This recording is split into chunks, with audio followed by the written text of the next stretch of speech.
First of all, welcome everyone to our partner seminar for this month. I'm Max Malmud. I am the Operations and PACRIM Conference Coordinator here at the Center for Disability Studies at the University of Hawaii at Manoa, and I'm pleased to welcome you all to today's and this month's seminar. We are recording this session and it will be available on our CDS YouTube channel. So just a few reminders before we get into our presentation.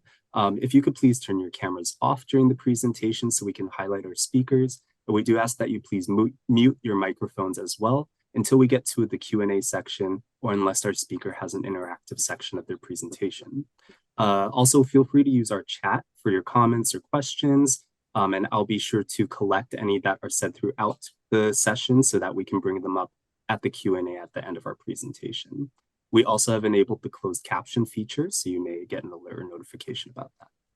And first, a little bit about our partner seminar series. So CDS is proud of our numerous community and agency partnerships, as well as our collaborations over the history of our center at the University of Hawaii. Every other month, we spotlight one speaker and let them share more about who they are, the work that they do, and the work they do or have done in relation to CDS and our areas of study and research. So we hope this sparks new and expanded collaborations for all of you, and that you all get a more deepened understanding of the wonderful community resources we have, such as our speakers today. So at this time, I'm going to turn this over to Holly, who's then going to lead us into our presenters. Thank you so much, Max. Hello, everyone. My name is Holly Manasseri. I'm a faculty member here at the Center on Disability Studies, and it's my pleasure today to introduce our speakers. Shay Silvert is a community and legislative liaison for the Hawaii State Council on Developmental Disabilities, where he has worked since 2018. And he's going to be joined today in his presentation by Julia Althoff, who is a program specialist for Hawaii Island. And I'm really delighted to have them join us. And we're so pleased that the Hawaii State Council on Developmental Disabilities, as one of our tri-agency partners, is able to utilize this platform for this really important message. So Shay, we'll turn it over to you. Thank you. Perfect. Thank you, Holly. Thank you, Max. As I said, my name is Jay Silver. I'm with the Hawaii State Council on Developmental Disabilities, and we're going to be talking to you folks about supported decision-making today. So I'm going to share my screen. So just give me one moment to bring up our PowerPoint. All right, and hopefully you are all seeing a beautiful PowerPoint that my coworker made. So we're talking to you folks about supported decision-making. Before I get into that, really briefly, the Hawaii State Council, our job is to be advocates for individuals with developmental disabilities. And one of our primary goals is to increase the use of best practices that are from around the nation and bring them to Hawaii. And to us, supported decision-making, or what we might refer to as SDM, is definitely a best practice around the nation as an alternative to guardianship. So that's what we're here to talk to you more about today, and things that we can do in Hawaii to support decision making and start it and get it started in Hawaii. So the goals of today that you should be able to walk away from this training and answer these things is you should know what supported decision making is. You should know what are the benefits of supported decision making, and you should also know for Hawaii how we can use supported decision making, how we can get it implemented, and how we can get it started. So let's just really briefly, before we get into more details on everything, what is supported decision making? So it is, and you've probably heard me already say it a few times, it's an alternative to guardianship. Well, what does that mean? So it's meant to be something that you do instead of guardianship, right? Or so you try it first before you would go to full guardianship or limited guardianship. It can be used in conjunction with guardianship. So you can use it alongside having a guardian or having a conservator and things like that. But one of its main purposes is to be the alternative to it, or the thing that you try first. In Hawaii, a lot of the laws say that you're supposed to look at the least restrictive means before going to guardianship. And so having something like supported decision-making would reduce the amount of guardianships that we have in our state and really be a good function for individuals to make decisions. So what is supported decision-making at its core? It's to make decisions. It's to help individuals make informed decisions on important life decisions that they would make every day. And what we see now is that a lot of individuals with developmental disabilities, they oftentimes, when they are trying to make decisions, everyone has supports when they want to make an important life decision. And a lot of parents of people with DD are just told, you need to go for guardianship because your individual, we're worried about the decisions they might make when they're an adult. Well, supported decision making really allows you to work with the individual, maintain their civil rights, maintain self-determination, and focus on autonomy and personal choice, without losing your, all these civil rights and all those kinds of things. And so, in very brief terms, the way supported decision making works is that you have a network of support of people you trust and that you look up to that can help you make your life decisions rather than having someone like a guardian who just makes those decisions for you. And that's as plain and simple as I can make supported decision making sound. And some work that we have done in Hawaii up to this point is we've been working on supported decision making as a council since 2018, and we've been trying to bring it here to Hawaii as a practice that we all use instead of guardianship. And we did work and looked at self-advocates around the state. And, a lot of our individuals with developmental disabilities have said that they want a decision-making ability that doesn't strip away their civil rights the way that guardianship does, and really does focus on self-determination and personal choice. And so we've been working on this for a while, and I will punt it over to my coworker, Julia, who's going to go into more detail on exactly how supported decision-making works and how it prioritizes self-determination. And so, Julia, I'll punt it over to you. All right.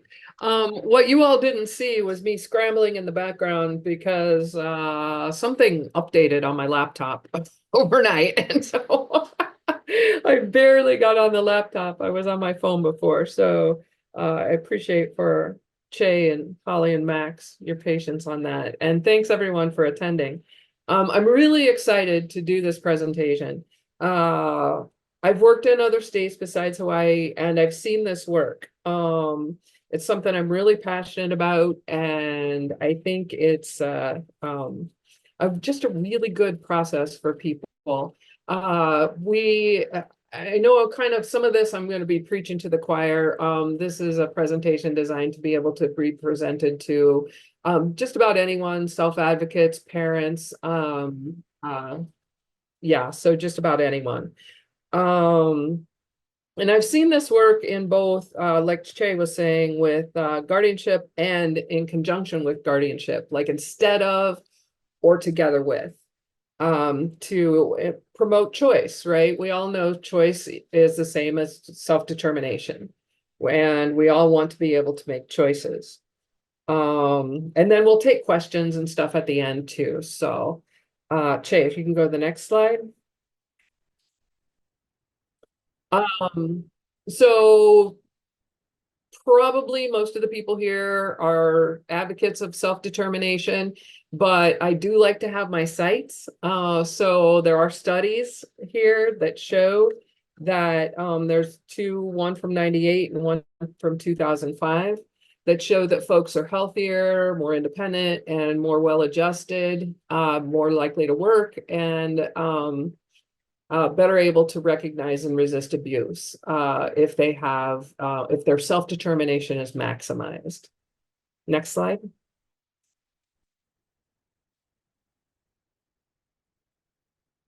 There we go. No, you're good. It's good. Thank you.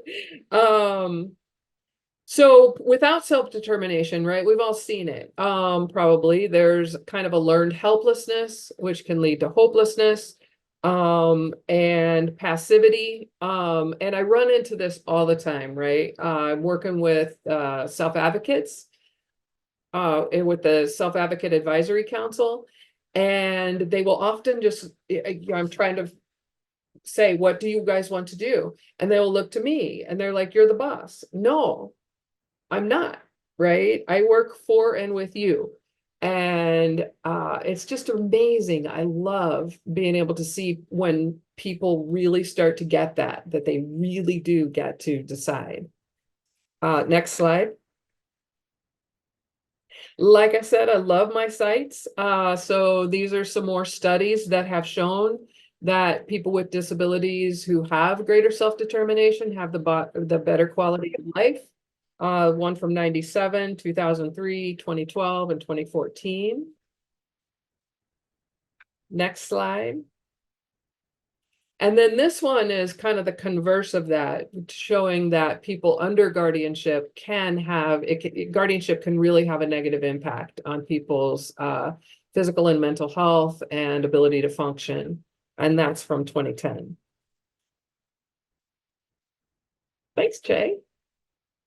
So that then leads us to, you get these studies, right? And you're saying, okay, so some people, we know they need some support, just like we all do.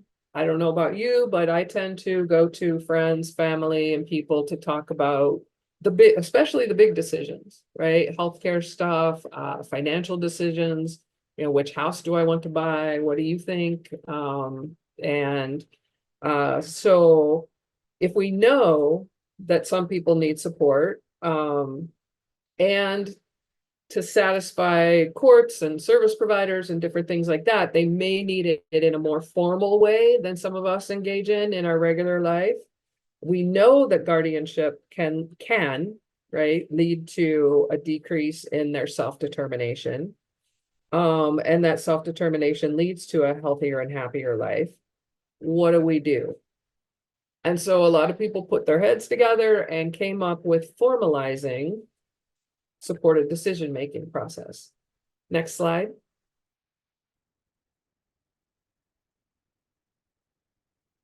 So this is just a visual representation of where supported decision-making falls, and how it can fill that gap between, complete autonomy, you're on your own, or complete guardianship, you get to decide nothing about your life. The guardian, you always have to go to your guardian for everything.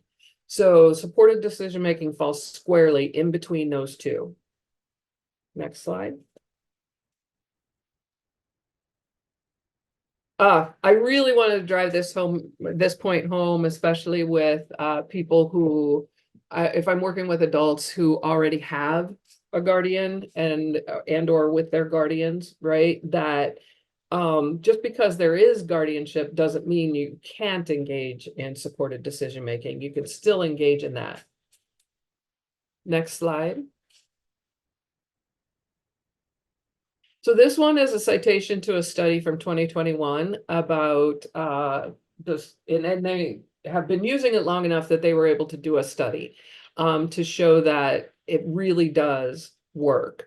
16 states have actually codified supported decision-making into law, and they have a formal decision-making process in place.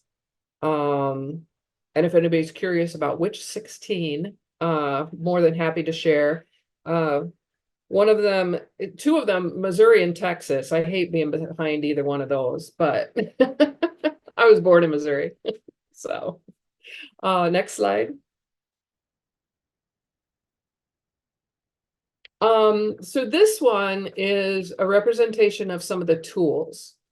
So the way the process works when they codified it into law, you start with an evaluation, right? An assessment. The person fills out an assessment, often with some help. And this one I love because it's very clear, right?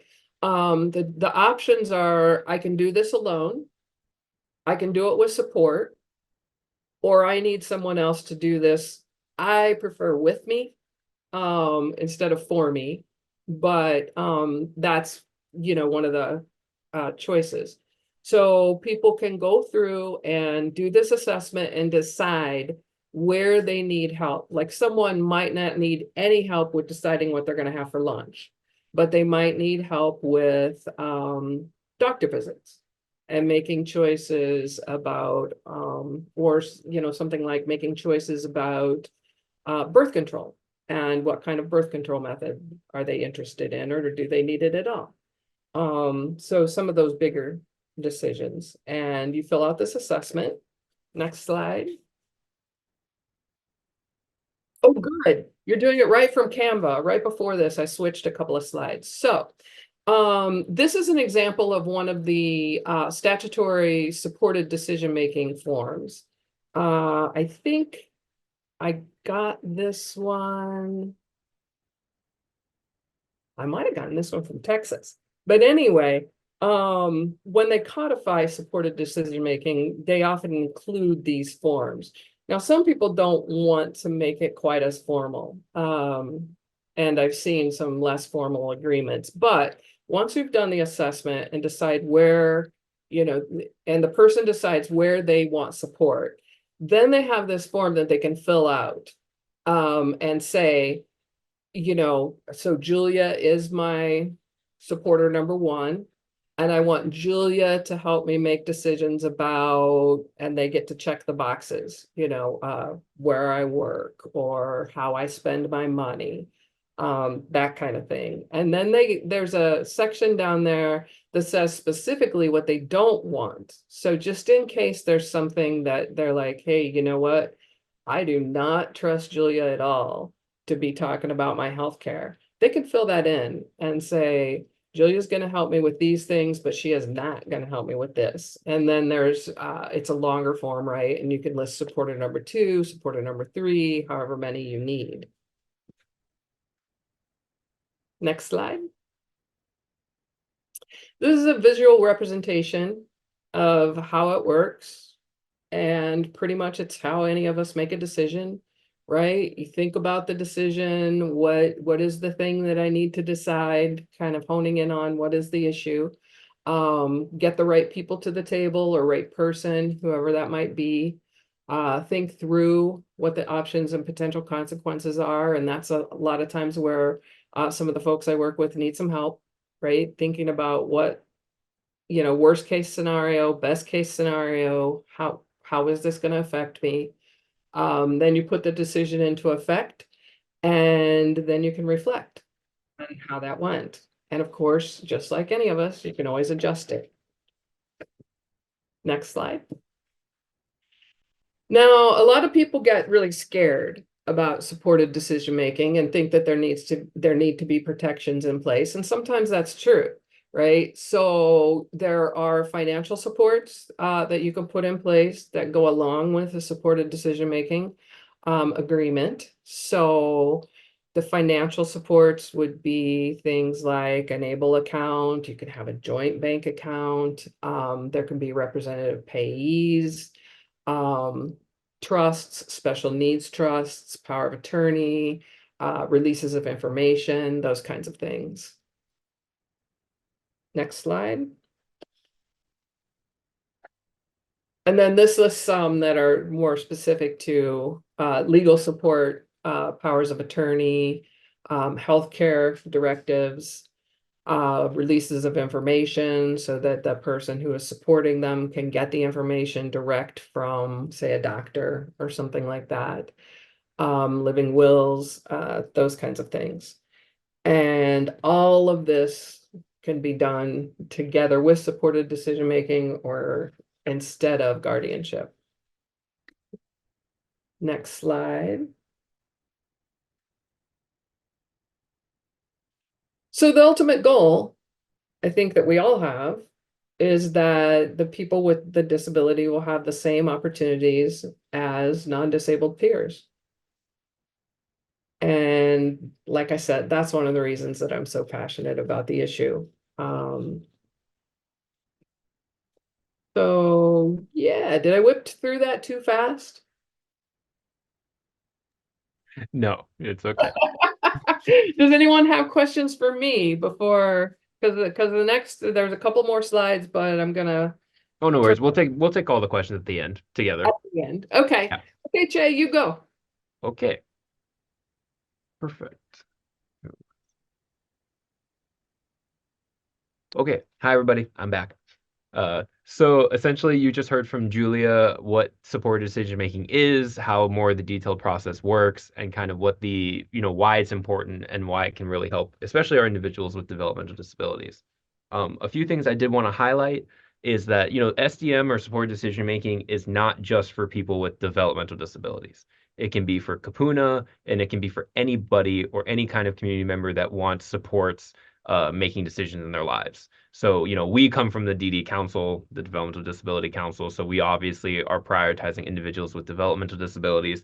But in many states, this is actually supported decision making was created for Kapuna. That was the original idea behind it.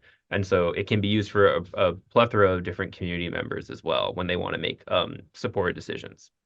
So now that we've heard from Julia on kind of the more details of how supported decision making actually works, I just want to talk about more where Hawaii is and how we can move forward from here trying to implement or use supported decision making. As of today, Hawaii does not have any supported decision making laws on the books. We do not have a formalized process for it. And so really we're starting from the ground up with supported decision making, if this is something that the community wants to use and wants to move forward. There are, in general, there's 16 states, as Julia said, that have a legal documentation for supported decision making, so it's been codified in their laws. But there's over 20 states in general that use supported decision making. And so the numbers don't add up, right? There's only 16 in the laws, but there's over 20 using it. And that's because you can use supported decision making without it being codified in the law. And so there's really two routes to be looking at using supported decision making in Hawaii, which is the legal route and the community route. Now, spoiler alert, the answer is that we should be doing both, but we have seen scenarios where states only use one or the other. And there are negatives and positives to both of those things, which I kind of want to go through. So when we look at the legal route for supported decision making, it's great because it's in the law, it's supported. No one can contend that you are not the person's supported decision maker. So you sign documents, as Julia showed earlier. You really have formalized the process on what you're doing, how you're helping the individual, and it can help with financial issues. It can help with medical issues. When it's codified in the law, you gain some additional rights to help that individual if they do become medically incapacitated or there are any financial issues. Because it's been codified in the law, you have a little bit more rights to help that individual, and you have a little more rights to know their information. When in other times, if you are if you become medically incapacitated or something happens to you financially, not a random person could just go and ask to see all your financial information, right? And so the codification allows for your support decision maker to have a little more rights to those information and access that information to help you better as well. So that's one big benefit of having it codified in the law. But just having it codified in the law does not mean that it will be used. And so, for example, in Hawaii, with the Hawaii State Council, we've noticed that, for example, we have ABLE accounts, right? And ABLE accounts are great for individuals with developmental disabilities, for saving money, being able to work and not losing their Medicaid waiver benefits and things like that. And it's codified in the law and they work, but not a lot of people know about them and not a lot of people use it. And so just because something gets codified in the law alone doesn't mean that it's going to be readily used. And so things like having these educational briefings and getting the word out to people and community members to use these things is really great and really part of the process to getting the actual things used, even if they're passed in law. And so before I move on to the community approach, the legal approach is pretty cut and dry. You go to your legislature, which is predominantly my job. I'm the community and policy person for the council. And so I work with the legislature all the time to pass different legal statutes and pass different laws into the books. And so we would advocate at our legislature. We would pass a bill that would codify into Hawaii's law. From personal experience, passing a law can be, it can take years. It can take more than just 1 year. It might take 2 to 3 different legislative sessions to educate the legislature and the judiciary on how important this is. So that can be a whole process in and of itself, and something that could be pursued at the same time that we're pursuing the next approach, which is the community approach. So going into the community-based approach, there are states like Massachusetts, for example. Massachusetts has a very strong, well-used supported decision-making program. And they're one of the more used ones in the entire country. And they do not have it codified in their law. For whatever reason, their legislature has not codified it. They don't recognize it as like a legal standing for an alternative to guardianship in that way. But they have many, many people using it. And the way that they were able to do this is that they worked with the Department of Education in Massachusetts, and basically through working with the DOE and getting their buy-in, were able to get all school-age kids using supported decision-making if that was something they wanted to do. And so during their educational plans and things like that, and to make it person-centered, they did supported decision-making practices. And so, in Hawaii, we would not be starting from the ground up. All these different states have all the different kinds of resources that we need. They have the documentation that people can sign. They have videos that literally play like step by step. This is how you do supported decision making. These are how you get it started. Hawaii is not starting from the ground up. But with the Massachusetts route, and you're working with your community, they were able to get the DOE to buy in and get so many people using it that it's just become a standard, right? The community uses it, which has made it powerful, and they've had a lot of people using it, even though it's not codified in the law.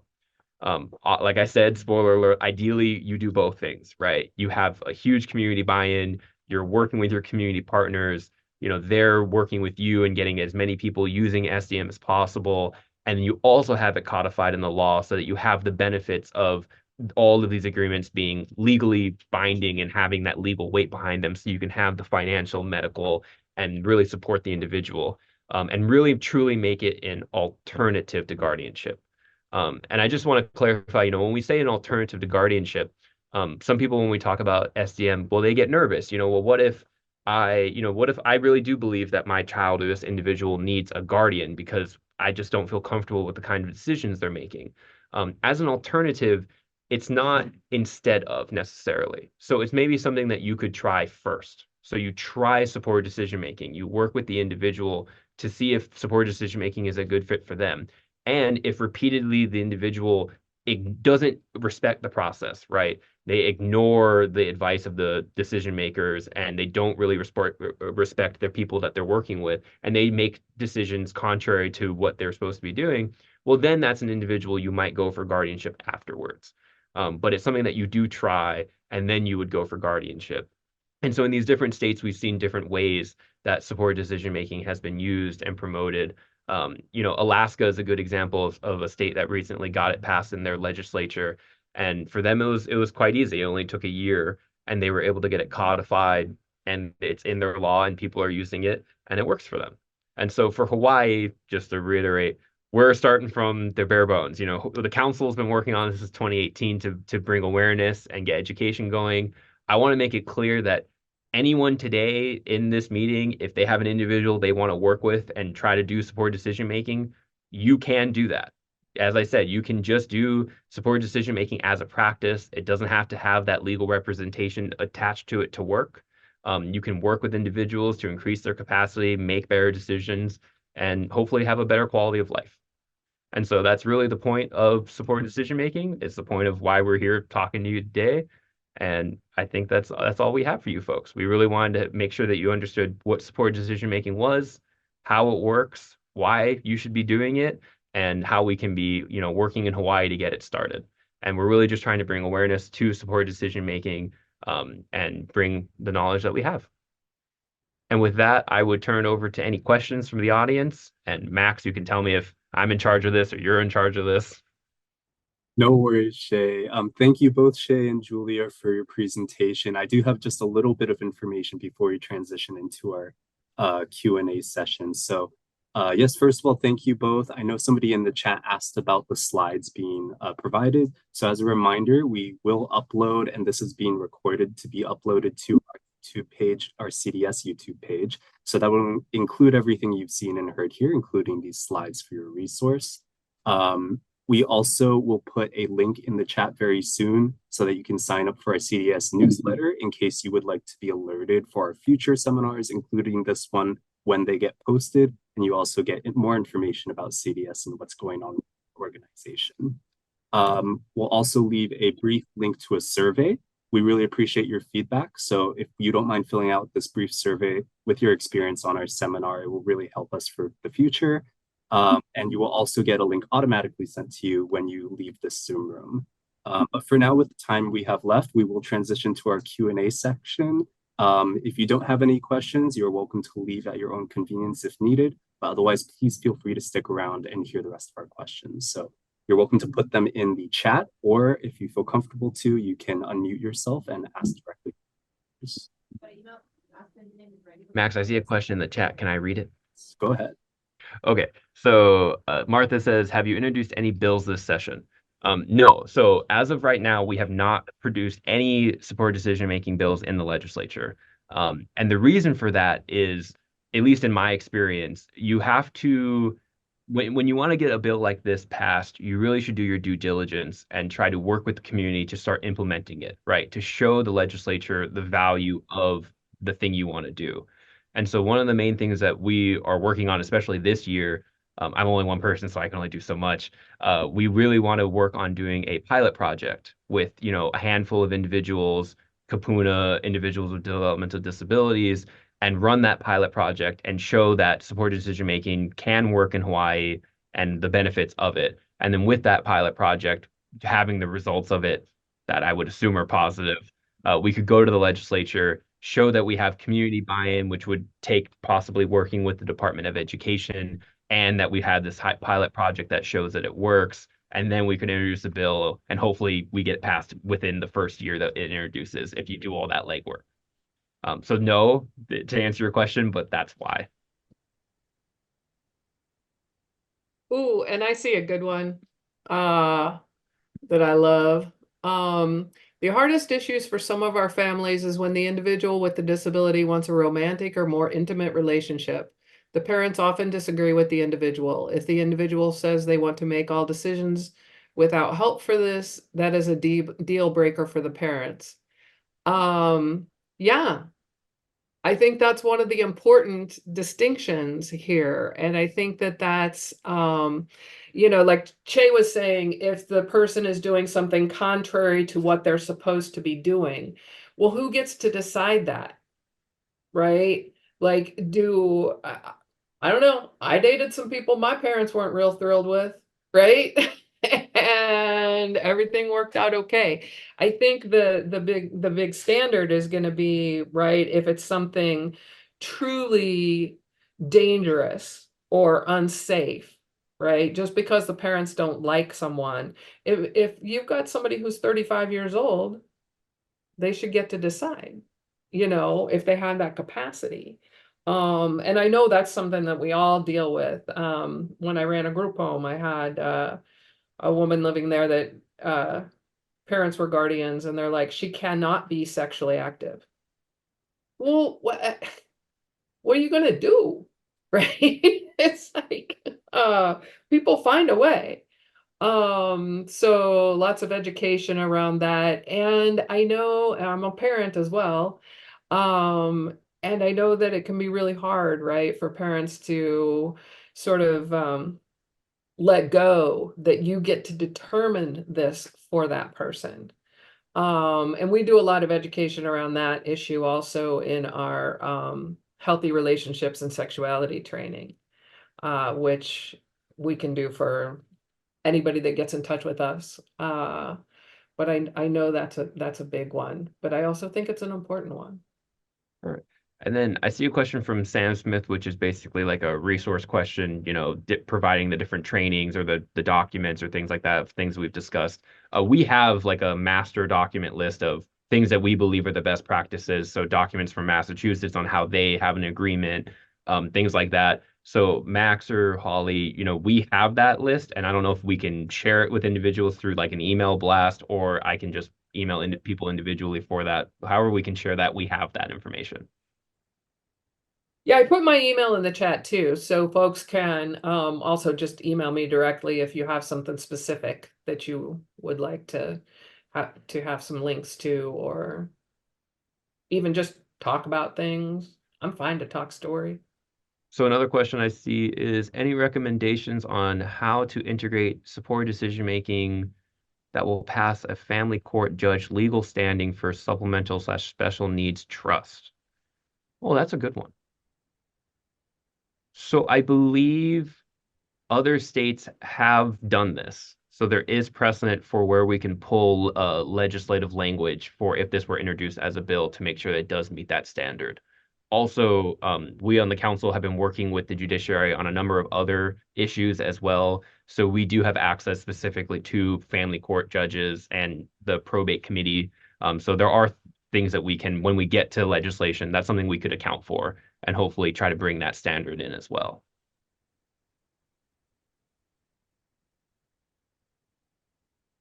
I'll just read Susan Rocco's question. Julia, this might be for you. One of the things that parents are told as a need for guardianship is that it reduces the liability for individuals with disabilities. should they make poor decisions? That includes a business contract. Does supported decision making have the same protections? No, not necessarily. It depends a little bit on how their finances are structured, right? But again, one of those, and probably you've all heard about dignity of risk, right? So one of those things that can happen is that sometimes there are negative consequences. I think we've all had times when we've made a decision that when we went back to reflect on it, it wasn't the best decision to make, but that's how we all learn and figure things out.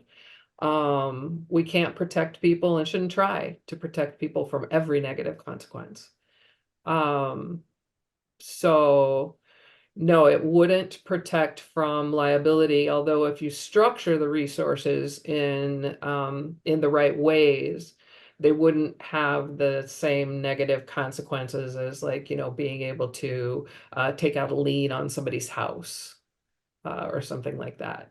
Well, So also something I would add to is that supported decision making should also be used in tandem, right, with the other alternatives to guardianship, right? And Julia had 2 slides on that for the financial and the legal other alternatives, right? Power of attorneys, representative payees, able accounts, things like that. So in tandem with those resources, it can offer some additional protections. And though we have a plethora of resources as well on each of those alternatives that we can also provide as well. And let's see. Another question, what can parents with minors do to start to prepare for the transition to support decision-making / guardianship? Julie, you want to take that one? I think, and this is why we want to do this, with youth, start as early as possible, right? Working with somebody, not on, with someone, on independence and making decisions. And the earlier the better, right? So you can start with helping somebody choose between 2 different outfits to wear to school or whatever. But so I think that's going to be very individualized, I think, is what I'm. Yep. And I would just add to that, as part of the resources that we will share, there are states that have been doing, like Massachusetts. I really like Massachusetts, so I bring them up a lot. On their website, they have very clear step-by-step instructions. This is how you do supported decision making with anybody.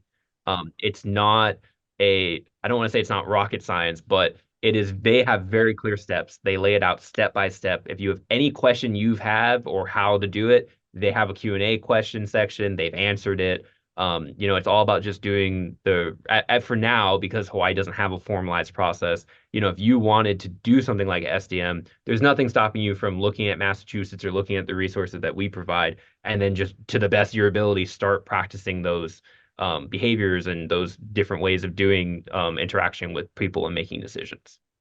Mm-hmm, mm-hmm. Yeah, and one thing I really want to point out, and I think that I run into this a lot in Hawaii.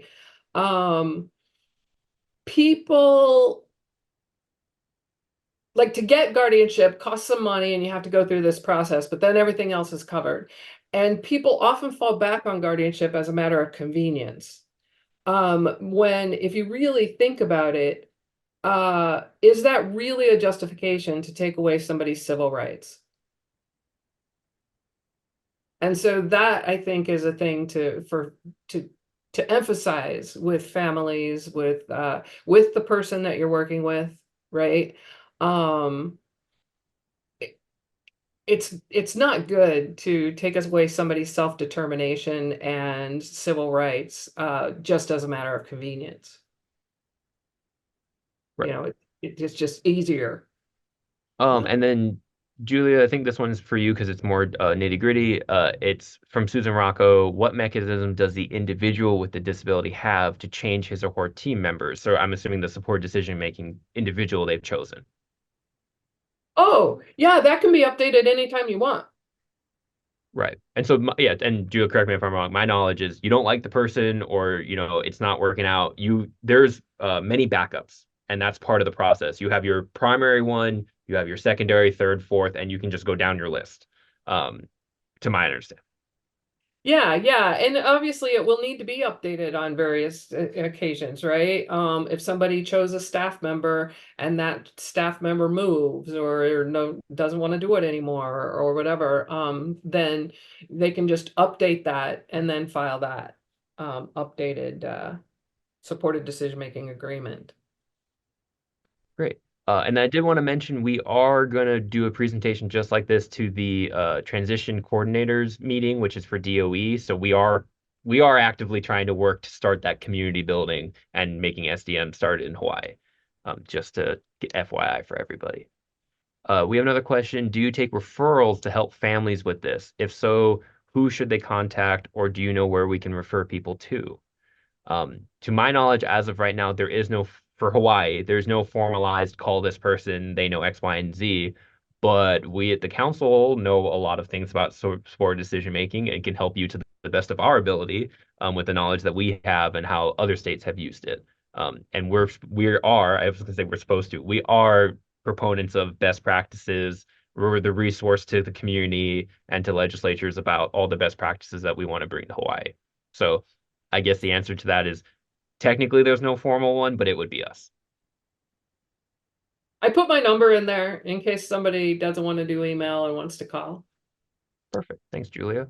And then can the supporters ever overrule the individual? For people with autism, are there any studies showing that beyond reported happiness, that the decisions they make themselves are based on what most people would objectively decide? Julia, you want to take that one?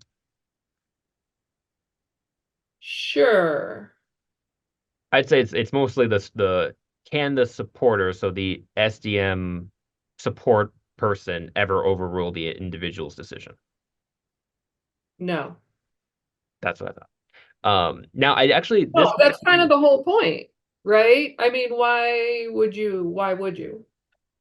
And if the person is making a decision that maybe the people don't, the supporters don't agree with for whatever reason, you would need to examine why. If it is a safety issue, then there are things that can be done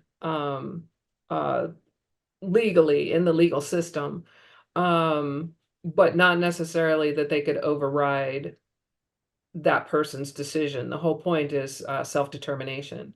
And sometimes, and maybe I should throw in something about dignity of risk with this. Because yeah, sometimes people make a decision that none of us agree with, or that we wouldn't decide, right? But it's not our job to insert our moral values into what their decision may or may not be. Again, with the safety issues, so like a joint bank account, things like that require two signatures. If it becomes clear, right, that the person is making unsound financial decisions or that someone is taking advantage of them, then you can put some things in place that offer more protections. And again, this is not to supplant all instances of guardianship. And limited guardianship can be considered as well. So if somebody traditionally makes really bad financial decisions or is particularly vulnerable in that area, somebody can get guardianship over just the financial aspect and leave the others intact. Yeah, I cannot emphasize the importance enough of the difference between a guardian and a conservator, and that they can both be used at the same time, or they can be used completely separately. If the only concern, which can happen oftentimes, is in parents, for example, have expressed their concern for the financial side. We've heard stories of parents saying, I'm worried for my child because they work, they can get to work, they make great decisions, but financially they don't have any, control. They just spend all their money the second they get it. They don't have enough money for rent or food. What can we do there? Do we have to go for full guardianship and strip them away of all their civil rights? And the answer is no. You could just do a limited guardianship, or you could just do a conservatorship. And the conservatorship is just financial. They still get to choose where they live, where they work, what they do on a day-to-day basis. It's just when it comes to money, you can help them out with that a little bit more. So in tandem, these things can work. See Liz's question. Do state guardians support SDM, and has it been presented. Nice. Yeah, so yes and no. Guardians in general are hard. They're different people all around. The people that we have reached out to and the community members we have reached out to, people seem to be in support of support decision making. But a lot of individuals that have already been assigned to guardianship, some of the perspectives have been more, we need it to be codified in the law before this is something that we're going to give up our guardianship for. And again, something that we've been trying to emphasize is supported decision making is really just a practice. You could have full guardianship, and even if it's not supported decision making is not codified in law, it's still something you could practice with your person that you're the guardianship over. You could be doing this as a guardian, even though you have full guardianship. So these are also things that we could be doing today. Okay, I don't currently see any other questions in the chat. I'm going to give it maybe 10 more seconds so people can write any last burning questions they have. In the meanwhile, as I said, Julie and I are resources to all of you. Please email, contact, phone, anything that you folks would want, any further information. We're going to get you more detailed information on the resources that we have, and that will go out formally. But please email or call us with anything specifically. I saw a few messages in the chat that people were interested in the pilot program. They might want to participate or know more. Those are all things like, please email us, please call us if you're interested in more. I do see another question from James, difference between conservator and guardian. So Julia, you can add on if I've missed anything. A guardian really is looking at an individual's everyday decisions, really most decisions. The only difference between a guardian and a conservator is financial decisions. Conservators do finances, guardians do everything else. So anytime you make a decision that isn't directly about finances, that would be guardianship. A conservator is only financial. So if you want an ABLE account, if you want to spend money on this, if you want to live here for this much rent, those are all conservator issues. Now, I want to catch the bus, or I want to do this, or I want to do that, or those are all guardianship. So that's kind of the big divide, is just finances. Okay, I don't see any other questions. So thank you, everybody. This was great. Thank you again for everyone for attending. Thank you to our speakers, our host, and all of you who showed up today. I did repost the links in our chat for you to fill out our survey, please. And also, if you want to subscribe to our newsletter or get a link to our YouTube page, where we will be uploading all of our partner seminars. So unless you have any lasting things, feel free to exit the Zoom, and thank you again. Thanks, everybody.